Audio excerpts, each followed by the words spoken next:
Hello guys, and welcome back to HJW Gaming. Here we have another video in my countering series. If you haven't seen any of the previous ones, please check them out in the link below or through my channel. And if you find anything here useful, please drop a like and consider hitting sub as well, as it makes a massive difference to me and my channel. Into the video. Now recently I've noticed more and more physical damage dealing commanders coming into the meta. Originally, when the meta was extremely heavy cavalry and we saw a lot of Eowyn and Theodens, we didn't really see many damage commanders as they struggled in this regard. However, as the meta shifted towards more powerful tier 3 commanders, we saw increased use of, for example, Aragorn King of Men to counter against the madness of Sauron, or an increase in Gimli where his unique item with Pursuit countered well against Gil-galad. And then recently, as Pursuit has become more and more popular and Gil-galad has fallen out the meta, players have looked for different strong tier 3 commanders, and many have fallen into Dain, which I'm seeing with increasing regularity. And then finally, with the release of the Frenzy Gigantic Hammer, Dwalin recently has also flown up to be possibly the most meta commander in the game. As a result, I'm more and more frequently being asked, how do you counter up against these physical damage commanders? So in this video, we're going to explore some of the possible ways to counter up against this and hopefully provide you with something useful that can help in your season. So first up, to kind of define the physical damage commander's standard build, we need to look into what makes them particularly so strong. So gear-wise, usually they'll run extremely high might so that they can inflict that huge amount of physical damage, as their physical damage will be tied to the amount of might they have, in particular a lot of their physical damage skills. Then army-wise, they'll usually run a monostack of troops, usually the Dwarven Guardians due to their high defense, which is important to note for later, or the Guards of the Tower, or maybe even a Cataphract as well, with other options such as the Iron Warrior tier 4 if available. Usually this will then be supplemented by maybe a single command of marksman and sentinel units for some additional avoidance, but the primary thing here is that normally these will just have a monostack of units.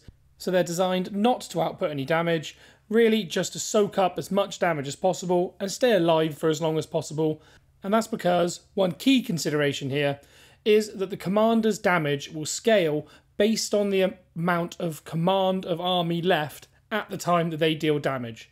So for example, a level 50 Dwalin can have up to 75 command. If he has the full 75 command left, he will do maximum damage. However, if he's dropped down to 50 command, he will do significantly less damage. Therefore, the troops they will run will be very tanky to try and keep as many alive as possible and maximise that commander damage. And equally, this is something that we can look to exploit.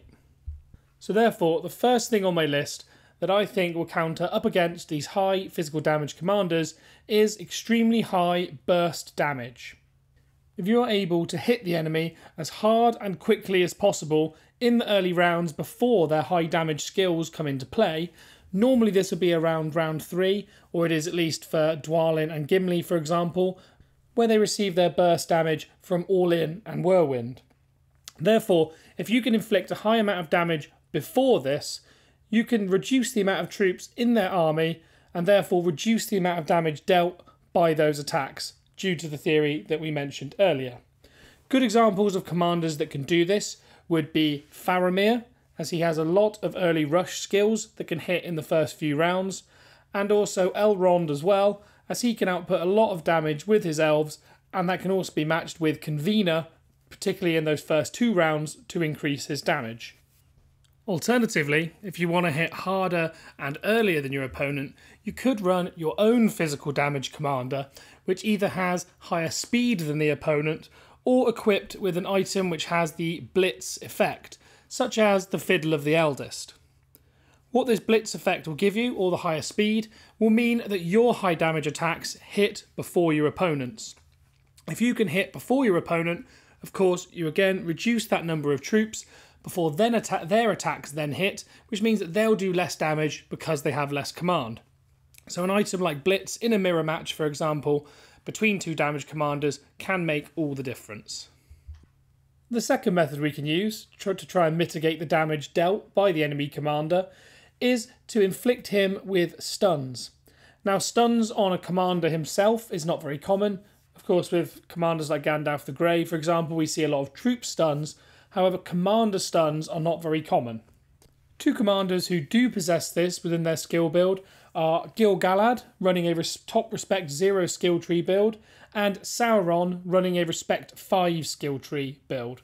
Now, both of these possess the skill Dazzle, which activates in round 4 and has a 3-round cooldown. While, of course, this stun will therefore not reduce the amount of damage that is dealt in round 3 burst, you can therefore stop the burst in round 6, which will have a massive impact over the life of an entire battle. So this skill can be very useful for mitigating those burst rounds of damage in the mid phase of the fight.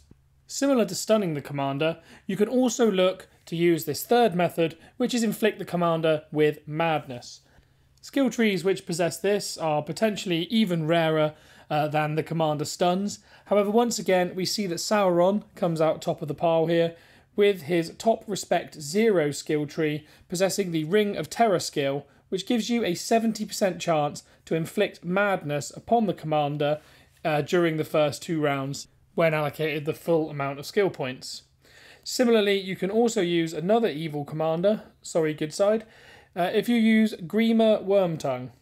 His top respect 0 skill tree features the Wormtongue skill, which can, on the enemy commander, inflict madness every 3rd round, so in rounds 3, 6 and 9, which of course are the key rounds, particularly for those Dwarven commanders with the All-In and Whirlwind. If you successfully hit the RNG on madness on these rounds, you're going to make them cause enormous amounts of damage to themselves. As you can see from these battle reports I've included in the background. I received these from a fellow YouTuber called Ombra TV, so I've got his link in the description. Please check him out. He has an excellent guide towards Grima if you want to look into this further. And last up, on ways to reduce the amount of damage dealt by the opposing physical commander, is of course any kind of physical damage mitigation. Now, there's quite a lot of options here. So the first one that immediately springs to mind is using the Oathbreaker troop. So Oathbreakers themselves are pretty flimsy. They have very low HP and defense. However, what they do have is the Incorporeal skill, which allows them to receive 90% less physical damage. So this will massively reduce the amount of damage being dealt by the opposing commanders. In a similar vein, you can also look to use some of the flying neutral camp troops. So this can include the Fell Beasts and the Eagles. In my opinion, the Eagles are better. They just have slightly better combat stats. But the main thing that they have is the flying skill, which once maximised can grant 60% less physical damage. So again, a massive reduction to that physical commander damage being received. Some commanders also feature very useful skills for reducing the amount of physical damage being dealt by the opposing commander. However, my favourite of all of these is Gothmog. He features some fantastic skills in his standard meta build that are perfect for countering physical damage commanders. In particular, in his respect 5 skill tree, you have the Orcish Warlord skill. When this has 7 points allocated to it, your Orc units, which you will generally use on Gothmog, you generally use the Reaper unit at least, will receive 14% less damage. In addition to this, in his top respect 0 skill tree, you also have Phalanx, which with 7 skill points allocated grants an additional 14% reduction to physical damage to all your melee units. And lastly is also the Fortify skill under the same respect 0 tree, which means that when you're defending, so this means you don't necessarily have to be guarding, that's a common misconception, but when the opposing commander attacks you, your allied units will get up to 17.5% additional physical damage received buff. Lastly, his bottom respect 0 skill tree also has the Discipline skill to increase his troops' defense and make them more resistant to physical damage. So you combine all of these together and you have just an enormous 45.5% damage reduction. If you include in this, in your Gothmog troop composition, you run, for example, Mountain Trolls, which themselves have another skill which can allow them to take less physical damage, you can massively curb the output from the enemy commander. So now we've looked into how to reduce the amount of damage you receive from the damage commander, let's look at how we can deal more damage. And first up, we're going to talk about elemental damage. Now, as I mentioned earlier, typically these commanders will run monostacks of a very high defense unit, such as the Guard of the Tower, Cataphract, or more commonly, if it's a dwarf commander, the Guardian. Now, the reason these are run are because of their high defense means they take significantly less physical damage. So what you're going to want to try and use, if you can, is elemental damage, as this circumvents that defense and instead hits directly on the opponent's HP, and therefore renders their high defense units almost completely useless. Which elemental damage is most effective will depend completely on the gear and troop composition of the opponent's commander. Of course, if they're running a burn resistance superior hauberk or a focus resisting quilted chest, you'll want to not use either of these elemental damages. Similarly, if the opponent's using dwarf tanks, you'll get better effectiveness from focus or poison damage than you will with fire, as dwarves naturally have a skill that can reduce the amount of damage that fire deals. However, outside of this, so if you're looking to do fire damage, corsairs and alchemists and sappers can be very good at this. If you're looking to deal focus damage, you can use the previously mentioned Oathbreakers that deal focus damage. Additionally, you can also use Keepers, which I'll mention again in a moment. And for poison damage, the Morgul Arbalests for Evil Side can output some very strong poison damage. And of course, these synergize well with a commander like Sunind, or if in NRP, can also synergize with Faramir that I mentioned earlier. Similarly, you can use commanders that also deal elemental damage. In particular, I'm once again looking at Sauron for focus damage, but for good side, Galadriel equally can deal focus damage as well, that can be very effective against these high defense units. Now, another way that you can deal high damage to these commanders' troops, only though if they are using a monostack, is to use, as I mentioned, I would circle back to, the Keepers unit. Now, Keepers are absolutely brilliant because of the set of skills that they have. They're a neutral camp that are positioned in the Linden area, and they have some very, very useful skills. The first of these is the Enchanted Weapons skill. What this means is when they attack, they deal up to 50% bonus focus damage.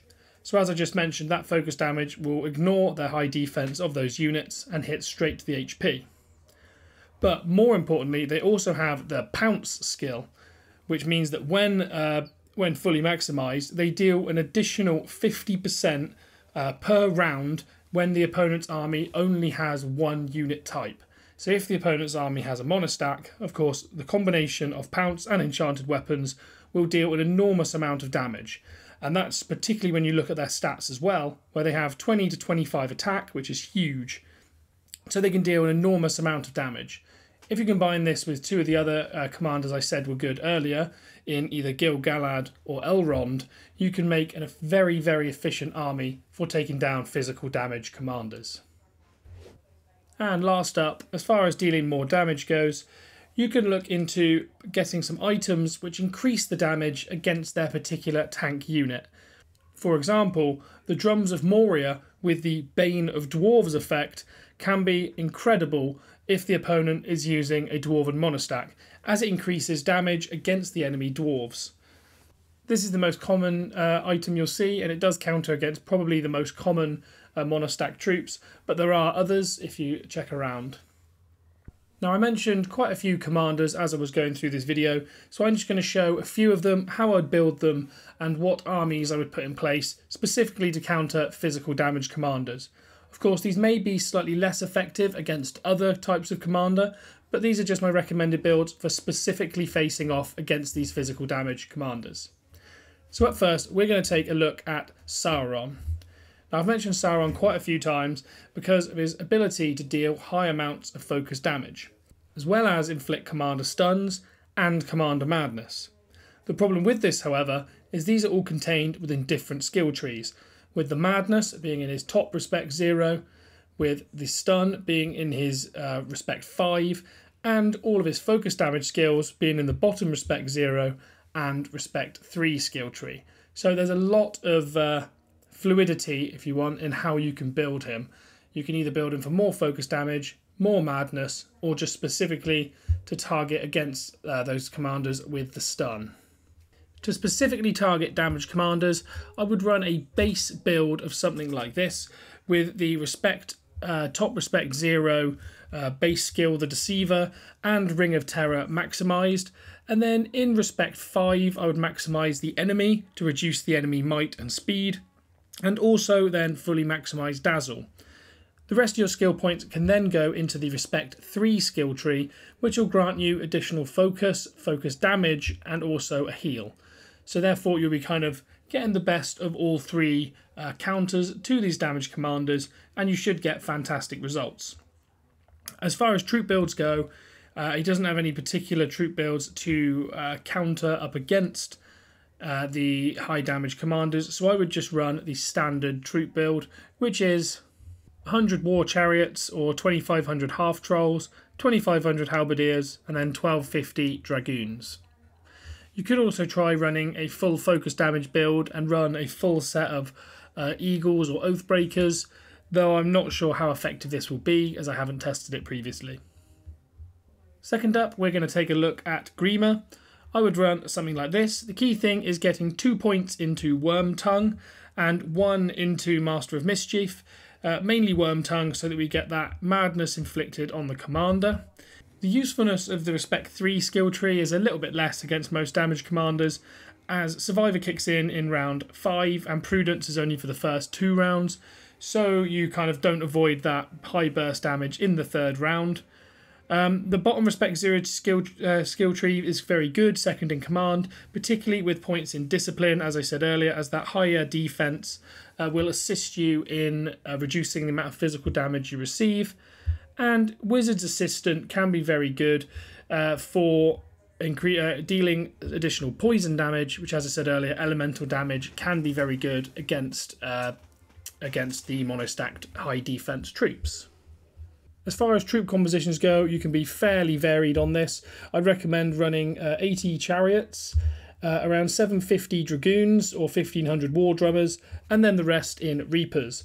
I would explicitly say here that despite most Grima builds recommending mountain trolls, in this case do not run them, as the mountain trolls will taunt and mean that the madness inflicted on the enemy commander makes them hit your they will still hit your trolls because of the taunt, no matter how the madness comes out. So in this case you never want to use trolls. Last up for evil side we have Gothmog. We're going to want to max that respect 5 skill tree so that we can put 7 skill points into Orcish Warlord, so that we get that 14% damage reduced for orcs, as I mentioned earlier. We're going to want to fully maximise the top respect 0 skill tree. So in particular, the reason we do that is so that we can get the reduced physical damage of 14% from Phalanx, and also the 17.5% from Fortify. Though of course, remember, you can't be the one attacking, you have to let the opponent hit you. And then remaining skill points can go into second in command and again discipline, similar to Grima, for that boosted defense. I would also recommend putting 2 points into the crippled so that you can put 1 point into heavily wounded, though this isn't specifically limited to damage commanders.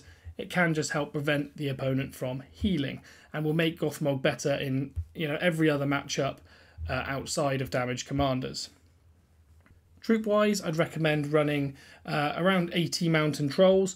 These are primarily for the taunt, to keep your other high damage units alive, and also because they gain a lot of damage, physical damage received buffs from their own skills, along with Gothmog's skills. And then we're going to run 3000 Reapers, and then either 3000 Arbalests or 1500 Warlords. Both of these get additional damage received buffs from the Orcish Warlord skill, so we're going to want to primarily focus on Orcish units. You can put Crushers in here as well, but with the Trolls it's a little bit unnecessary. Instead, we're going to want to pair those with very high damage units. Of course, the Arbalests are particularly good as they inflict poison damage, so that elemental damage will be effective against the opponent's monostack. First up for good side is Gil-galad. Most of this will be the standard build, utilising the bottom respect 0 skill tree with Kingly Kin and Exorbitance, and the respect 5 skill tree with High King, Elven Leader and Chaotic Retreat. Celtic Retreat particularly being useful as it reduces the opponent's defense so that your physical damage dealing units will deal more damage against the opponent's tanky stack. But the main thing we're focusing on here is not Icicle, but in the top respect 0 skill tree is Dazzle. Again, for that stun every 4th round. You're going to want to put, you have to waste, unfortunately, 14 points into Icicle in order to maximise that stun on Dazzle, which will make you less effective up against, general troops with Gil-galad. However, it will make you more effective against high damage commanders.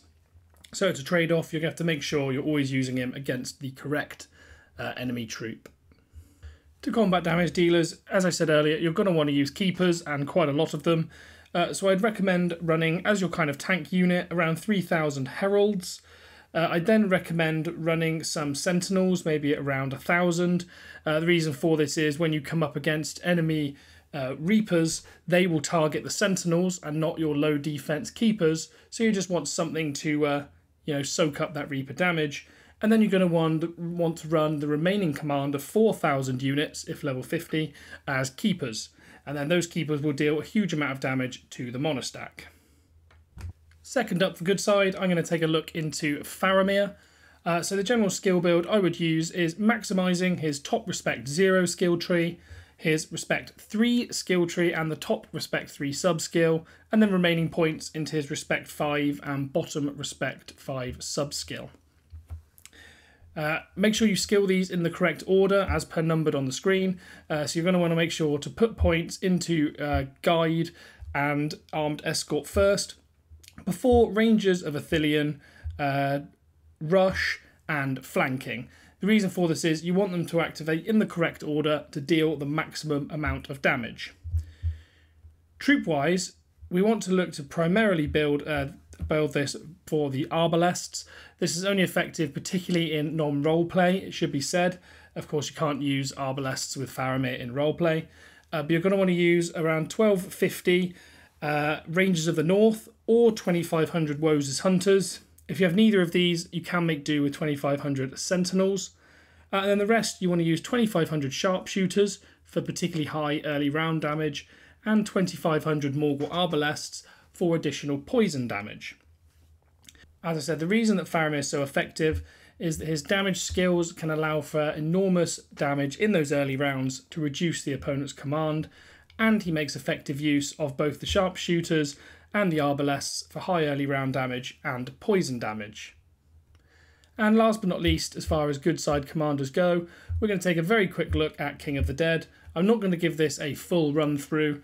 If you want to check out a full guide on King of the Dead, I do have a video on my channel. But in particular, you want to try and make sure you put points into the bottom respect 0 skill tree, in particular Intimidation.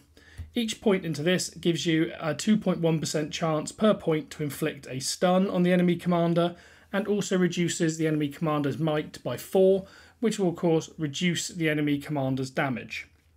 On top of this, you're going to want to maximise the respect 5 so that your undead units can heal as much as possible, and then you're going to want to run a full Oathbreaker army. As I mentioned earlier, those Oathbreakers are phenomenal for dealing with physical damage, with Incorporeal giving minus 90% physical damage, and then they themselves deal focus damage to cut through the defense of that high defense monostack. Now, hopefully I've said here has been useful for you and will help you have better output in your own servers against physical damage commanders. If it has, please drop a like or consider subscribing, as it would definitely be appreciated by me. And if you do choose to do that, I hope to see you on the next one.